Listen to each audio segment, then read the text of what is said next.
أصحابك يا سيدي يا رحمة للعالمين.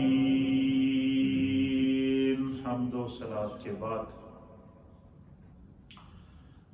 حضرات محترم، سفر المظفر کی بابرکت ساعتوں کے درمیان اس وقت ہم موجود ہیں۔ گزشتہ ہفتے میں آپ نے دیکھا کہ روئے زمین کے اوپر جہاں جہاں بھی اہل ایمان، اہل سنت، اولیاء کاملین سے محبت کرنے والے موجود ہیں، انہوں نے اپنے اپنے حساب سے اپنی اپنی بساط کے مطابق قدوۃ السالکین، زبدۃ العارفین، سلطان المشائخ حضرت داتا علی حجویری، حضور داتا گنج بخش رحمۃ اللہ تعالی علیہ کی بارگاہ میں خراج عقیدت اور محبت پیش کیا۔ یہ سفر کا مہینہ، اس کو اللہ تعالیٰ نے اولیاء اللہ کے لیے بڑا خاص کیا ہے۔ اسی مہینے کی 18، 19 اور 20 سفر یہ داتا صاحب کا عرس ہے، آگے 25 سفر امام اہل سنت کا عرس اس وقت شروع ہو چکا ہے۔ اعلیٰ حضرت امام اہل سنت کا عرس مبارک، اس کی تقاریب دنیا بھر میں جاری و ساری ہیں، اور 25 سفر کے فوراً بعد آپ جو ہے وہ 27 اور 28 سفر کو آپ جائیں گے تو اس میں حضرت مجدد الفسانی شیخ احمد سرحمدی رحمۃ اللہ تعالی علیہ کا عرس مبارک، اور مجدد گورڑا حضرت پیر سیدنا میر علی شاہ صاحب گورڑوی رحمۃ اللہ علیہ کا عرس بھی اسی مہینے کے اندر ہوتا ہے۔ تو بڑے بڑے اکابر اولیاء کاملین کے ساتھ یہ مہینہ خاص ہے۔ تو چونکہ اعلیٰ حضرت امام اہل سنت امام احمد رضا محدث بریلی رحمۃ اللہ علیہ کے عرس کی تقاریب شروع ہیں، آج کی اس خوبصورت نشست کے اندر ہم بارگاہ امام اہل سنت امام احمد رضا محدث بریلی رحمۃ اللہ علیہ کی میں خراج عقیدت اور محبت پیش کریں گے۔ آج ہماری یہ مسجدیں آپ کو جو سجی ہوئی نظر آ رہی ہیں، اور یہ جو دینداری آپ کو نظر آ رہی ہے، عشق رسول اور محبت رسول میں تڑپنا، پھڑکنا اور جلنا، اور عشق رسول اور محبت رسول میں مست اور الست رہنا، یہ جو جذبہ آپ نے دیکھا ہے، اس میں امام اہل سنت امام احمد رضا محدث بریلی رحمۃ اللہ علیہ کا فیضان ہے۔ جس طرح علم فقہ کے اندر قیامت تک کے لیے اللہ تعالیٰ نے ہماری نمازوں کی درستگی کے لیے، ہمارے دین کی درستگی کے لیے، ہمارے احکام کی درستگی کے لیے اللہ تعالیٰ نے اہل سنت و جماعت کو امام الائمہ سراج الامہ حضرت سیدنا امام اعظم ابو حنیفہ رضی اللہ تعالیٰ عنہ جیسی شخصیت اور امام عطا فرمایا کہ یہ جو 5 وقت کی نماز ہم ادا کرتے ہیں، اس کو نماز حنفی کہتے ہیں، یعنی امت کو نماز پڑھنے کا طریقہ، سلیقہ اور دین کو پر چلنے کا طریقہ، دین کو آسان بنا کر فقہ کی تدوین کر کے حضرت امام اعظم ابو حنیفہ رضی اللہ تعالیٰ عنہ نے قیامت تک کے لیے امت پر احسان کیا۔ اچھا، پھر ہر دور میں زمانہ بدلتا رہتا ہے، ہر 100 سال کے بعد معاشرے میں تبدیلی آ جاتی ہے، ثقافت میں تبدیلی آ جاتی ہے، ماحول میں تبدیلی آ جاتی ہے، سوچ میں تبدیلی آ جاتی ہے، اور علاقائی اور خاندانی نظام کے اندر تبدیلی آ جاتی ہے۔ تو ہر 100 سال کے بعد، چونکہ یہ نبی پاک صلی اللہ تعالیٰ علیہ وسلم کے ہم امتی ہیں، اور حضور کی ذات چونکہ خاتم النبیین ہے، اور آپ کے بعد اب کسی نبی نے آنا نہیں ہے، اس لیے نبی علیہ السلام نے دنیا سے ظاہری طور پر پردہ فرماتے ہوئے امت کو یہ پیغام دے دیا تھا کہ انما العلماء ورثۃ الانبیاء۔ حضور نے فرمایا کہ میری امت کے جو علماء ہیں وہ انبیاء کرام کے مشن کے وارث ہیں۔ کیا ہیں وہ؟ انبیاء کے مشن کے وارث ہیں۔ اور پھر دوسرے مقام پر نبی علیہ السلام نے فرمایا کہ علماء امتی کا انبیاء بنی اسرائیل۔ بہت بڑا یہ اعزاز ہے، آپ اس جملے کو آپ سنیں، یہ حدیث ہے، حضور نے فرمایا کہ علماء امتی کا انبیاء بنی اسرائیل، میری امت کے علماء کی مثال بنی اسرائیل کے انبیاء کے مانند ہوگی. کیوں کہ قیامت تک نبوت نے نہیں آنا ہے، لیکن جو بھی فتنہ جنم لے گا، جو بھی خلاف شرع کام ہوگا، جو بھی دین کی دھجیاں اڑائے گا، جو بھی دین کی حدود کو پامال کرنے کی کوشش کرے گا، قیامت تک کے لیے اللہ تعالیٰ ہر دور میں کوئی نہ کوئی ایسا عالم پیدا کرتا رہے گا، کوئی نہ کوئی ایسا امام پیدا کرتا رہے گا جس کی تحریر میں بھی تاثیر ہوگی، جس کی تقریر میں بھی تاثیر ہوگی، جس کی صحبت میں بھی تاثیر ہوگی، جس کے اخلاق میں بھی تاثیر ہوگی، جس کے کردار میں بھی تاثیر ہوگی. اور یہی وجہ ہے کہ نبی علیہ السلام نے یہ خوشخبری دی ہے ایک حدیث کے مطابق. حضور نے فرمایا کہ ایک ایسا دور آئے گا. کیا آئے گا؟ ایسا دور آئے گا کہ جہالت بہت بڑھ جائے گی. کیا ہو جائے گی؟ جہالت. سرکار نے فرمایا کہ علم دنیا سے اٹھ کر اوج ثریا پہ چلا جائے گا. اوج ثریا کہتے ہیں آسمان کے 5 ستاروں کے بیچ میں ایک سیارہ ہوتا ہے، ستارہ ہوتا ہے. جب چاند 14ویں کا چاند ہوتا ہے تو اس کے قریب ایک آپ کو ستارہ نظر آتا ہے. تو حضور نے فرمایا کہ اگر علم دنیا سے، ایک زمانہ ایسا آئے گا کہ علم دنیا سے اٹھ کر اوج ثریا پر چلا جائے گا، دنیا سے علم اٹھ کر آسمانوں پر چلا جائے گا. تو سرکار نے فرمایا کہ میری امت میں اللہ تعالیٰ مردان فارس میں سے، علاقہ بھی بتا دیا، پرشین سٹیٹس. امام اعظم ابو حنیفہ کا تعلق پرشین سٹیٹ سے تھا، امام بخاری کا تعلق پرشین سٹیٹ سے تھا، امام مسلم کا تعلق پرشین سٹیٹ سے تھا، امام ترمذی کا تعلق پرشین سٹیٹ سے تھا، امام احمد رضا کا تعلق پرشین سٹیٹ سے ہے. یہ جتنی بھی سینٹرل ایشیا کی جتنی بھی ریاستیں ہیں یہ پرشین سٹیٹس رہی ہیں، جس میں افغانستان ہے، جس میں قازقستان ہے، جس کے اندر جو ہے وہ بخارا ہے، جس کے اندر جو ہے وہ سمرقند ہے، اور یہ سارے ائمہ ان کا تعلق یہیں سے ہے. حضور علیہ السلام نے فرمایا کہ یہ ایک ایسا دور آئے گا کہ علم اگر دنیا سے اٹھ کر اوج ثریا پر چلا جائے گا. حضور نے فرمایا کہ مردان فارس میں سے، میری امت میں سے ایسے لوگ اللہ دنیا میں بھیجے گا، ایسے علماء دنیا کے اندر آئیں گے، ایسے ائمہ دنیا کے اندر آئیں گے، ایسے اولیاء دنیا کے اندر آئیں گے، ایسے صاحب معرفت اور صاحب بصیرت دنیا کے اندر آئیں گے. سرکار نے فرمایا کہ علم کو آسمان سے کھینچ کر واپس زمین پر لا کر لوگوں کے سینوں میں نقش کر،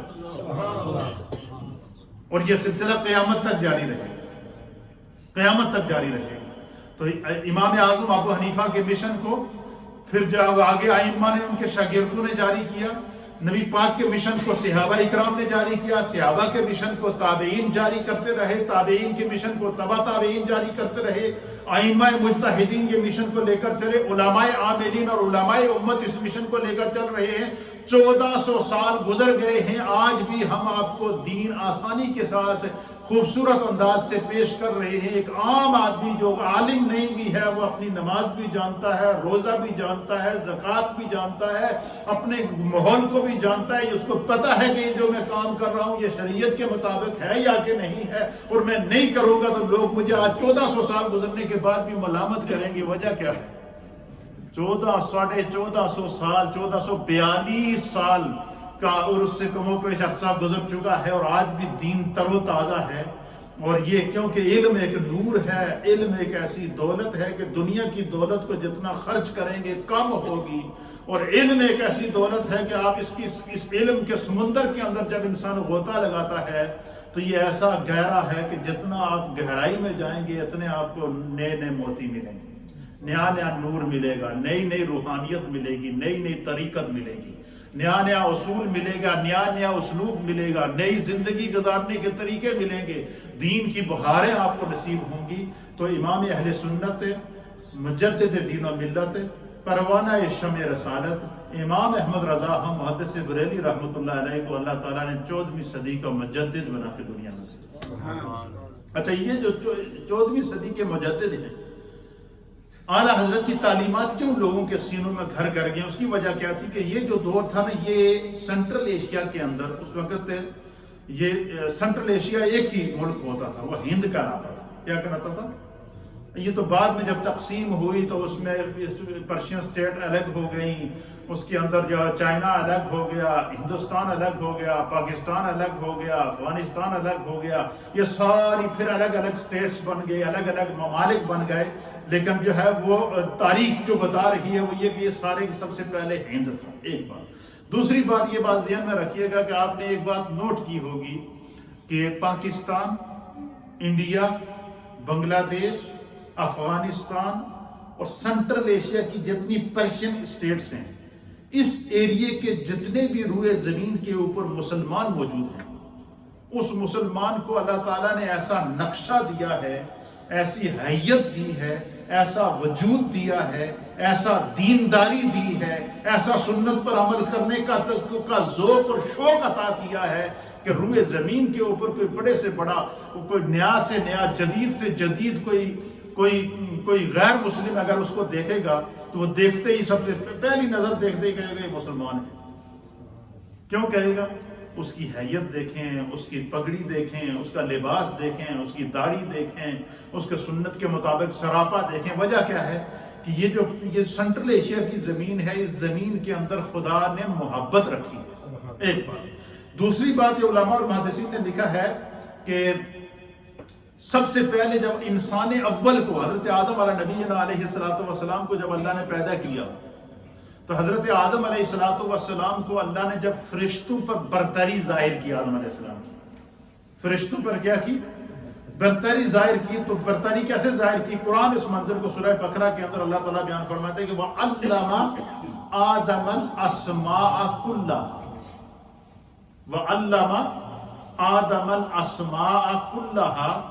اللہ فرماتا ہے کہ جب میں نے آدم کو فرشتوں پر، آدم علیہ السلام کی برتری کو ظاہر کیا تو وَعَلَّمَ آدَمَ الْأَسْمَاءَ كُلَّهَا، اللہ فرماتا ہے کہ میں نے اپنی مخلوق کے اندر جو بھی چیز پیدا کی ہے، جو بھی مخلوق پیدا کی ہے، چاہے وہ انسان ہوں، چاہے وہ حیوانات ہوں، چاہے وہ نباتات ہوں، جمادات ہوں، سمندری مخلوق ہو، خشکی کی مخلوق ہو، تری کی مخلوق ہو، زمینی مخلوق ہو، ساتوں زمینوں کی مخلوق ہو، آسمانی مخلوق ہو، ساتوں آسمانوں کی مخلوق ہو، فرشتے ہوں، جنات ہوں، حیوانات ہوں، انس ہوں.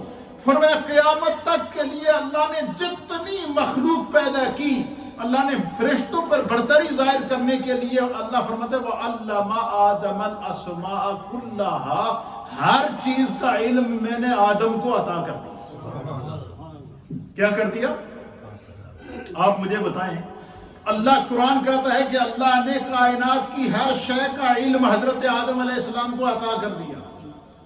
تو مجھے بتائیں کہ آدم علیہ السلام کے علم کا یہ عالم ہے، تو جس ذات کے صدقے اللہ نے حضرت آدم علیہ السلام کو پیدا کیا، اس نبی کے علم کا کیا عالم ہوگا؟ اس نبی کی شان کا کیا عالم ہوگا؟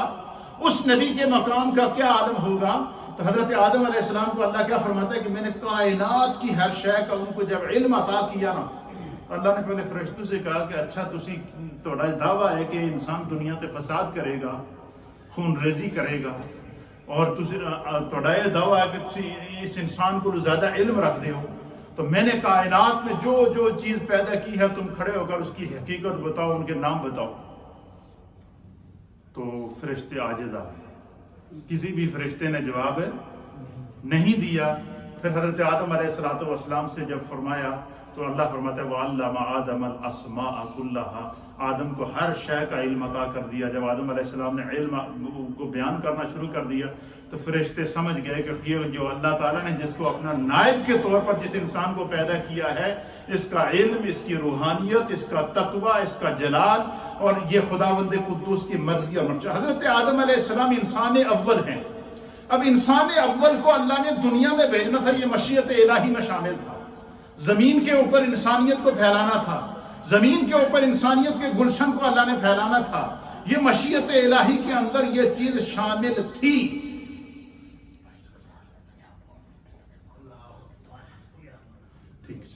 تو یہ جو ہے وہ یہ دنیا کے اندر جو ہے وہ کیا ہوا تھا کہ انسانیت کے گلشن کو پھیلنا تھا. پھر کیا ہوا؟ اب حکمت الہی کے تحت حضرت آدم علیہ السلام سے بھول ہوئی، آپ اس شجر ممنوعہ کے پاس چلے گئے. اب اللہ قرآن بیان کرتا ہے کہ اللہ تعالیٰ نے حضرت آدم علیہ السلام کو اور حضرت حوا کو جنت سے زمین پر جب اتارا تو آدم علیہ السلام کو زمین کے جس حصے پر آدم علیہ السلام کو اتارا گیا زمین کے جس حصے پر حضرت سیدنا آدم علیہ السلام نے اپنا قدم مبارک رکھا، زمین کا وہ حصہ کون سا تھا؟ وہ سینٹرل ایشیا تھا، وہ ہند تھا، وہ سری لنکا تھا، وہ سرا اندیب تھا۔ تو زمین کے جس حصے نے سب سے پہلے زمین کے سینے کے اوپر سب سے پہلے انسان اول حضرت آدم علیہ السلام، جن کے بارے میں اللہ فرماتا ہے کہ وَعَلَّمَ آدَمَ الْأَسْمَاءَ كُلَّهَا، کہ آدم کو کائنات کی ہر شے کا علم عطا کر دیا گیا۔ تو حضرت آدم علیہ السلام کا جب زمین پر نزول ہوا تو جس زمین کا اللہ نے انتخاب کیا کہ جس پہاڑ کے اوپر جس زمین کے حصے پہ آدم علیہ السلام کو اتارا جائے تو وہ ہند تھا، وہ ہمارا ایشیا تھا، سینٹرل ایشیا تھا۔ وہ یہ سری لنکا کے اندر سراندیپ پہاڑ ہے، اس پہاڑ کے اوپر حضرت آدم علیہ السلام کو اتارا گیا۔ پھر حضرت آدم علیہ السلام نے جو ہے وہ پورے ہند پورے سینٹرل ایشیا کا آپ نے جو ہے وہ آپ گھومتے رہے، چلتے رہے، پیدل چلتے رہے، پھر کرتے سفر کرتے آپ جدہ جب پہنچے اور میدان عرفات میں پہنچے تو وہاں آپ کی حضرت حوا کو جدہ میں اتار دیا اور حضرت آدم علیہ السلام کو سینٹرل ایشیا میں اتار۔ تو علماء اور محدثین نے دیکھا کہ یہ جو سینٹرل ایشیا کی زمین ہے، اس کے اوپر سب سے پہلے حضرت آدم علیہ السلام کے قدم لگے، اور وہاں کے وہ حضرت آدم علیہ السلام کے قدموں کی برکت ہے کہ قیامت تک یہ سرزمین اولیاء بھی پیدا کرتی رہے گی، علماء بھی پیدا کرتی رہے گی، ائمہ بھی پیدا کرتی رہے گی۔ یہی وجہ ہے کہ اسی سرزمین سے، اسی پرشین سٹیٹ سے تعلق کس کا ہے؟ امام اعظم ابو حنیفہ کا۔ اسی پرشین سٹیٹ سے تعلق کس کا ہے؟ امام شافعی کا۔ اسی پرشین سٹیٹ سے تعلق کس کا ہے؟ امام مالک کا۔ اسی پرشین سٹیٹ سے تعلق کس کا ہے جو ہے وہ امام بخاری کا۔ اسی پرشین سٹیٹ سے تعلق کس کا ہے؟ امام مسلم کا۔ اسی سٹیٹ سے تعلق کس کا ہے؟ امام ترمذی کا۔ اسی سٹیٹ سے تعلق کس کا ہے؟ امام ابو داؤد کا۔ جتنے بھی ائمہ احادیث ہیں اور جتنے بھی ائمہ دین متین ہیں، ان تمام کا تعلق ان پرشین سٹیٹ کے ساتھ ہے۔ اور حضور علیہ السلام نے فرمایا کہ حدیث کے اندر خوشخبری دی تھی کہ اگر علم دنیا سے اٹھ کر آسمان پر چلا جائے گا، اوج ثریا پر چلا جائے گا، میری امت کے علماء اور مردان فارس سے ان کا تعلق ہوگا، پرشین سٹیٹ سے ان کا تعلق ہوگا، عجمی اور نسل وہ لوگ ہوں گے جو علم کو آسمان سے کھینچ کر واپس زمین پر لا کر لوگوں کے سینوں میں ڈالے۔ اور علم کو لوگوں کے سینوں میں امام اعظم ابو حنیفہ نے ڈالا ہے، علم کو لوگوں کے سینوں میں امام بخاری نے ڈالا ہے، علم کو لوگوں کے سینوں میں امام مسلم نے ڈالا ہے، علم کو لوگوں کے سینوں میں امام ترمذی نے ڈالا ہے، علم کو لوگوں کے سینوں کے اندر امام شافعی نے ڈالا ہے، علم کے لوگوں کے سینوں کے اندر امام احمد بن حنبل نے ڈالا ہے، علم کو لوگوں کے سینوں کے اندر امام محمد نے ڈالا ہے، علم کو لوگوں کے سینوں کے اندر امام احمد رضا محدث بریلوی نے ڈالا ہے، علم کو لوگوں کے سینوں کے اندر داتا علی حجویری نے ڈالا ہے، علم کو لوگوں کے سینے کے اندر محبوب سبحانی قطب ربانی شہباز لامکانی شیخ عبد القادر جیلانی نے ڈالا ہے، اور سرکار غوث پاک جو ولیوں کے سردار ہیں، آپ کا تعلق بھی پرشین سٹیٹ سے ہے، آپ کا تعلق بھی پرشین سٹیٹ سے ہے۔ تو یہ جو سینٹرل ایشیا ہے، ایشیا جو ہے زمین کا جو حصہ جو ایسٹ ہے، ایشیا ہے، اس کو یہ خدا بندے قدوس نے توفیق عطا فرمائی ہے کہ قیامت تک یہاں سے علماء بھی پیدا ہوتے رہیں گے، اولیاء بھی پیدا ہوتے رہیں گے۔ اعلیٰ حضرت امام احمد رضا محدث بریلوی رحمۃ اللہ علیہ کی جو آبا و اجداد ہیں وہ ہیں غزنی کے، قندھار کے، افغانستان کا صوبہ قندھار کے ہیں۔ داتا علی حجویری، حضرت داتا علی حجویری، آپ کا تعلق حجویر غزنی سے ہے، آپ بھی غزنی سے آئے۔ حضرت خواجہ معین الدین چشتی اجمیری، آپ کا تعلق بھی جو ہے وہ ایران کے ساتھ ایک پرشین سٹیٹ ہے اس کے ساتھ ہے، وہاں سے آپ کے آباد آپ ہجرت کر کے آئے ہیں۔ اسی طریقے سے جو ہے یہ قیامت تک یہ علماء اور اولیاء کی یہ سرزمین رہی ہے اور رہے گی۔ اس کے اندر جتنے علماء اور ائمہ وقت پیدا ہوئے ہیں، اللہ نے ان کی قلم میں بھی تاثیر رکھی ہے، ان کی صحبت میں بھی تاثیر رکھی ہے، ان کے واعظ میں بھی تاثیر رکھی ہے، ان کی تحریر میں بھی تاثیر رکھی ہے، ان کی تقریر میں بھی تاثیر رکھی ہے۔ اور ان ائمہ دین متین میں سے امام اہل سنت امام احمد رضا محدث بریلوی رحمۃ اللہ تعالی علیہ، آپ کی جو ولادت مبارکہ ہوئی ہے وہ ہے 10 شوال المکرم 1272 ہجری، یہ اسلامک سال کے حساب سے 10 شوال 1272 ہجری کو اعلیٰ حضرت کی پیدائش ہے، اور انگریزی سال کے حساب سے 14 جون 14 جون 1856 عیسوی، اس وقت 2021 ہے، تو 1856 1456 کے اندر جو ہے وہ امام اہل سنت امام احمد رضا محدث بریلوی رحمۃ اللہ علیہ کی پیدائش ہوئی۔ ابتدا ہی سے بچپن سے ہی خداوند قدوس نے اس وجود کا انتخاب کر لیا تھا۔ جتنے بھی اولیاء، علماء اور محدثین کو آپ دیکھیں گے بچپن سے ہی وہ حفاظت الہی کے پہرے میں آ جاتے ہیں۔ کیوں؟ کہ اس وجود سے خدا نے کام لینا ہوتا ہے، ان کی تحریر سے کام لینا ہوتا ہے، ان کی تقریر سے کام لینا ہوتا ہے۔ اس لیے اعلیٰ حضرت امام اہل سنت نے باقاعدہ ایک 10 نکاتی ایجنڈا امت کو دیا اصلاح امت کے لیے کہ ہم اپنے معاشرے کی اصلاح کس طرح کر سکتے ہیں، ہم اپنی اولادوں تک دین کس طرح پہنچا سکتے ہیں، ہم ایک دوسرے کو دین کس طرح سمجھا سکتے ہیں۔ اس کے اوپر امام اہل سنت امام احمد رضا محدث بریلوی رحمۃ اللہ علیہ نے تو آپ کی پیدائش جو ہے وہ 1856 کے اندر ہوئی۔ یو پی انڈیا کے اندر بریلی کے اندر آپ کی پیدائش ہوئی۔ آپ کے والد کا نام غزالی زماں مولانا نقی علی خان اور آپ کے جد امجد کا نام مولانا رضا علی خان تھا، اور آپ قندھار افغانستان سے ہجرت کر کے پہلے لاہور آئے، لاہور سے پھر آپ جو بریلی گئے۔ حضرت خواجہ معین الدین چشتی اجمیری جب اپنے پیر و مرشد سے اجازت ملی تو آپ کو حکم ہوا کہ اجمیر جائیں۔ اجمیر جانے سے پہلے لاہور آئے، داتا صاحب کے قدموں میں حاضری دی، 40 دن داتا کے قدموں میں چلہ کیا، اور اللہ تعالیٰ نے جب مقام داتا آپ کو دکھایا تو یہ نعرہ لگاتے ہوئے اس چلے سے باہر آئے کہ گنج بخش فیض عالم مظہر نور خدا ناقصاں را پیر کامل کامل را رہنما۔ تو خواجہ معین الدین چشتی اجمیری نے جا کے ہندوستان میں جو 90 لاکھ کو مسلمان کیا، پہلے داتا کی مزار پر 40 دن حاضری لے کے اجازت لے کے فیض لے کر وہاں گئے۔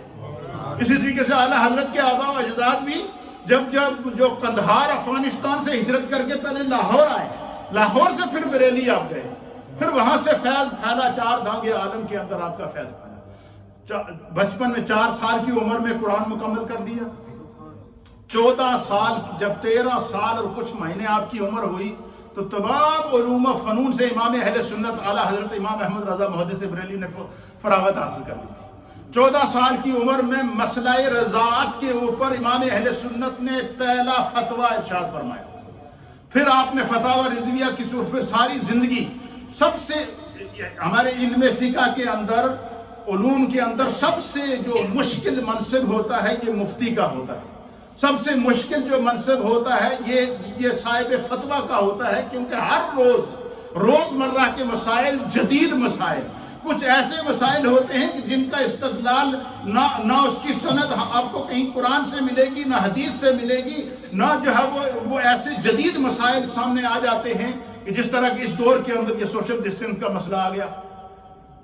لیکن علماء اکرام نے رہنمائی کی ہے، ان کی رائیں اللہ نے کھول دی ہیں، تو اس لیے ہر دور کے اندر نبی پاک نے فرمایا کہ میری امت کے علماء قیامت تک اس کی رہنمائی کرتے رہیں گے۔ تو اعلیٰ حضرت امام احمد رضا محدث بریلوی رحمۃ اللہ تعالیٰ علیہ نے 14 سال کی عمر میں جب تمام علوم سے فراغت حاصل کر کے پہلا فتویٰ مسئلہ رضاعت کے اوپر عطا کیا تو اس وقت کے جو علماء اور ائمہ تھے وہ ششدر رہ گئے کہ 14 سال کا بچہ اور اتنا تحقیقی فتویٰ، اور پھر اس کے بعد پھر روزمرہ کے مسائل، جدید مسائل، طرح طرح کے اس کی ایک مثال میں آپ کو بطور جو ہے وہ پیش کر دیتا ہوں کہ اعلیٰ حضرت امام اہل سنت نے کس طرح کے فتاوی جات لکھے، کس طرح امت کی رہنمائی کی ہے کہ اللہ اکبر سبحان اللہ و بحمدہ سبحان اللہ، اس کے اوپر ریسرچ کی ہے۔ اور ریسرچ کس نے پیش کی ہے؟ جو فتاوی رضویہ شریف اس وقت ہمارے سامنے موجود ہے، یہ ہے 33 جلدوں کے اندر، 33 والیمز کے اندر وہ فتاوی موجود ہے، جس میں ہزاروں فتاوی ہیں جو اعلیٰ حضرت نے جو لوگوں کے یہ پبلک کے مسائل ہیں، جو 33 جلدوں کے اندر یہ جو لوگوں کا دن بھر لوگ آپ سے رہنمائی حاصل کرنے کے لیے یہ ان کی رہنمائی تھی۔ تو اس کا جو ہے وہ آپ کی اس دور کے اندر جہازی سائز کی 12 جلدیں تھیں، اس کا مطالعہ کر کے امیر المجاہدین علامہ خادم حسین رضوی رحمۃ اللہ تعالیٰ علیہ، سب کہیں اللہ ان کی قبر پر کروڑوں رحمت ہے، آپ نے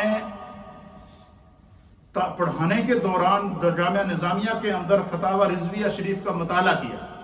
مطالعہ کرنے کے بعد آپ نے پھر ایک مقالہ لکھا، اور وہ مقالہ فتاوی رضویہ شریف کے پہلی جلد کے اندر مقدمے کے طور پر ابھی بھی موجود ہے۔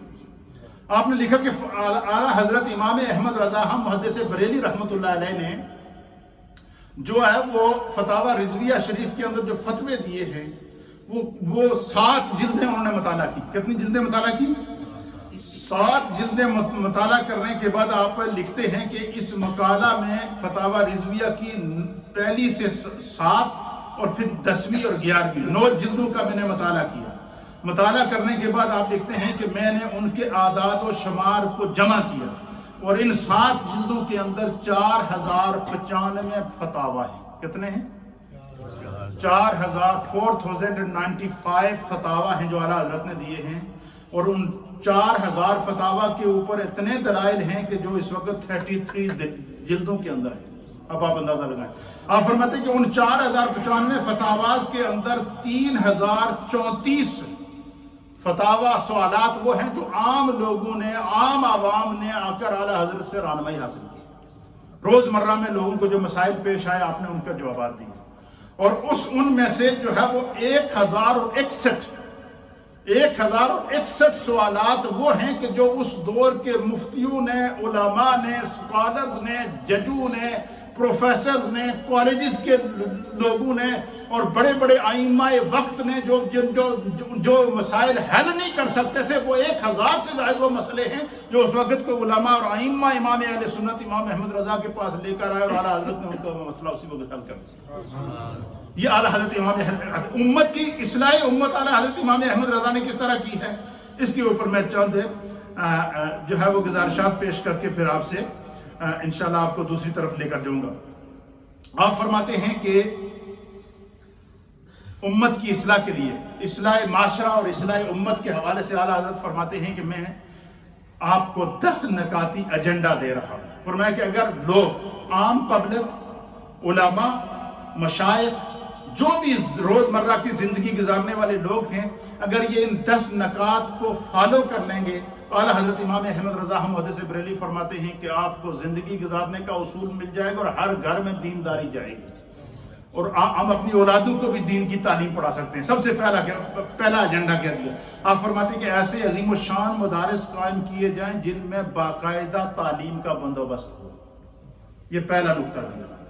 دوسرا نقطہ کیا دیا؟ کہتے ہیں اصول علم دین کی غرض سے آنے والے طلباء کی حوصلہ افزائی کی جائے اور ان کے لیے اسکالرشپ کا جو ہے وہ انتظام کیا جائے، اہتمام کیا جائے، ان کی حوصلہ افزائی کی جائے. یہ اعلیٰ حضرت آج سے 100 سال پہلے یہ ایجنڈا دے گئے کہ جو لوگ دین کی تعلیم حاصل کرتے ہیں، جو طلباء ہیں، ان کی خدمت کرو، ان کی حوصلہ افزائی کرو، ان کی حوصلہ شکنی نہ کرو. ہمارے یہاں مزاج یہ ہے کہ اس بندے کو ہم دین کی تعلیم کے لیے بھیجتے ہیں، یہ کسی کام کا ہی نہیں ہے، یہ پڑھ نہیں سکتا جی، یا تو وہ معذور ہے، چلو جس نے مسجد چھوڑاؤ، مدرسے چھوڑاؤ. یہ ہمارے ایک کنسپٹ پایا جاتا ہے.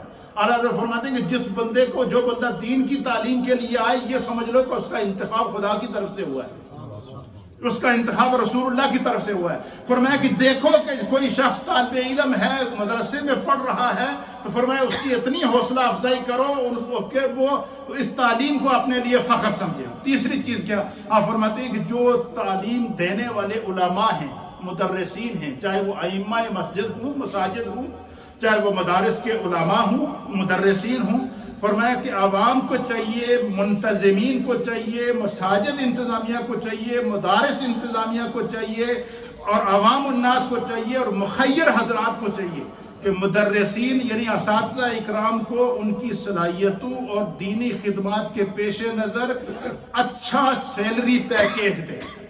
پھر آگے اس کی وجہ لکھی ہے. وجہ کیا ہے؟ دیکھیں آپ ایک مجدد، ایک ولی کامل کی نظر دیکھیں. وجہ کیا ہے؟ آپ فرماتے ہیں اس کی وجہ یہ ہے کہ امام کو، مدرس کو، عالم کو اور پڑھانے والے کو، دین کی خدمت کرنے والے کو اتنی تنخواہ دو کہ وہ فکر معاش سے آزاد ہو جائے. کیا ہو جائے؟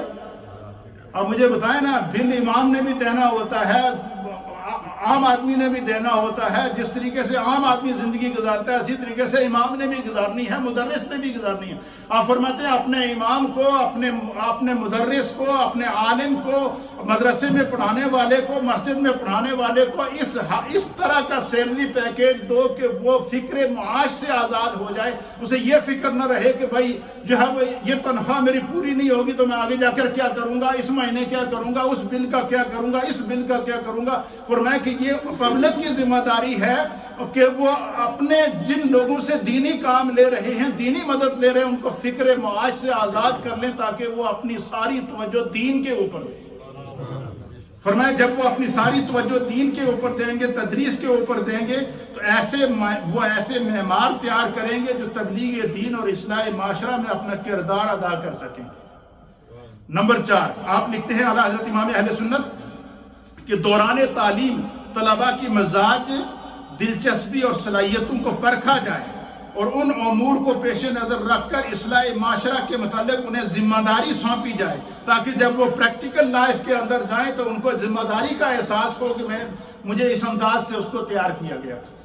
اور نمبر 5، اعلیٰ حضرت صنعت فراغت حاصل کرنے والے نوجوان علماء اکرام میں جو تقریر کی صلاحیت رکھتے ہیں انہیں دین کی تبلیغ اور وعظ و نصیحت کی ذمہ داری سونپی جائے۔ جو اچھے پڑھا سکتے ہیں انہیں مسند تدریس پر فائز کیا جائے۔ جو محققانہ نظر رکھتے ہیں، تحقیق کی نظر رکھتے ہیں، انہیں جو ہے وہ تصنیف اور تالیف کے شعبے میں لگایا جائے۔ فرمایا جو علماء تالیف کا کام کر سکتے ہیں ان سے تالیف کا کام لیا جائے، جو تقریر کا کام کر سکتے ہیں ان سے تقریر کا کام لیا جائے، جو تدریس کا کام کر سکتے ہیں ان کو تدریس سے کام لیا جائے۔ اور فرمایا کہ ان کا کام اس طرح لیا جائے کہ ان کو فکر معاش سے آزاد کر دیا جائے تاکہ وہ ہر شعبے میں اپنا کام کر کے دکھائے۔ اور یہی بات ہے کہ آج تک جو ہم تک دین پہنچا ہے، ہمارے علماء اور ائمہ نے دین پہنچایا ہے، یہ دین اس طرح نہیں پہنچا ہے۔ دیکھیں 1400 سال گزرنے کے بعد بھی آج دین ہمارے پاس تر و تازہ صورت میں موجود ہے۔ پھر 6 صورت لکھتے ہیں، فرماتے کہ عمدہ تحریری صلاحیت رکھنے والے علماء اور محققین سے حمایت مذہب اور اسی طریقے سے مفید کتب اور رسائل تصنیف کرا کر مخیر حضرات کو یہ چاہیے کہ اگر کسی عالم نے کوئی کتاب لکھی ہے، کوئی مسئلہ لکھا ہے، کوئی تصنیفی شکل میں لکھی ہے، تو مخیر حضرات اس کتاب کو چھپوا کر لوگوں میں مفت تقسیم کریں۔ یہ کام کریں تاکہ لوگ پڑھ کر علم کو کیا کریں، علم کو حاصل کریں اور علم کو عام پھیلایا جائے۔ اس طریقے سے فرمایا معاشرہ گمراہی سے بچ سکتا ہے۔ اور نمبر 7 آپ فرماتے ہیں کہ علماء اہل سنت کی مفید کتابوں اور کتب اور رسائل کو اچھی کوالٹی کے اندر، بہترین ٹائٹل کے اندر کمپوزنگ کرا کر ان کو شائع کیا جائے تاکہ جو ہے وہ آپ فرماتے ہیں کہ تاکہ زیادہ سے زیادہ جو ہے وہ اسلامک لٹریچر لوگوں تک پہنچ سکے۔ نمبر 8 فرماتے ہیں کہ ہر شہر میں علماء دین اور اہل سنت کا درد رکھنے والے احباب پر مشتمل رابطہ کونسلیں اور اس طریقے کی سرگرمیوں کو بنایا جائے تاکہ معاشرے سے بگاڑ ختم ہو سکے، بدعات ختم ہو سکیں، خرافات ختم ہو سکے اور لوگ زیادہ سے زیادہ دین کی طرف آئیں۔ اور نمبر 9 فرماتے ہیں کہ قابل اور ماہر علماء دین جو فکر معاش کے باعث کسی دوسرے شعبے یا کاروبار میں مصروف ہیں انہیں فارغ البال بنایا جائے۔ آپ مجھے بتائیں نا، بہت سارے علماء ایسے ہیں جو مسجد میں آ کر پڑھا تو رہے ہیں لیکن ساتھ میں وہ ٹیکسی بھی کر رہے ہیں، وہ کسی دوسری جاب کی طرف بھی جا رہے ہیں۔ کیوں؟ خرچے پورے نہیں ہو رہے ہیں۔ اعلیٰ حضرت فرماتے ہیں کہ جن لوگوں سے آپ دین کا کام لے رہے ہیں ان کو فکر معاش سے آزاد کریں، پھر ان سے دین کا کام لیں، اس میں آپ کو بھی ثواب ملے گا، ان کو بھی کوئی فکر نہیں ہوگی باہر کی، وہ آپ کے مرکز کے اندر بیٹھے رہیں گے، وہاں سے باہر نکلیں گے۔ یہ امام اہل سنت کی آج سے 100 سال پہلے وہ بصیرت دے گئے۔ اور آخری فرماتے ہیں کہ عقائد اور اعمال کی درستگی، اصلاح، یہ ہر مسلمان کے ذمہ ضروری ہے کہ وہ علماء کے پاس بیٹھے، ائمہ کے بیٹھے، صحیح العقیدہ لوگوں کے پاس بیٹھے، خود بھی عقائد کی درستگی کرے، اپنی اولاد کی بھی کرے تاکہ ان کی دنیا بھی درست ہو سکے اور حشر بھی درست ہو سکے۔ یہ 10 نکاتی ایجنڈا ہے امام اہل سنت نے دیا ہے۔ اب اس کی تفصیلات ہیں آگے، ہر ایک کے اوپر گفتگو کی جا سکتی ہے لیکن وقت اپنے دامن میں وسعت نہیں رکھتا۔ لیکن میں سمجھتا ہوں کہ امام اہل سنت کا یہ جو پیغام ہے اس کو اگر ہم سمجھ جائیں تو یہ ہم سب کے لیے یہ ایک ایسا مشن ہے کہ ہم اپنی زندگی کی اصلاح کر سکتے ہیں۔ اللہ ہمیں دین کو سمجھنے کی توفیق دے۔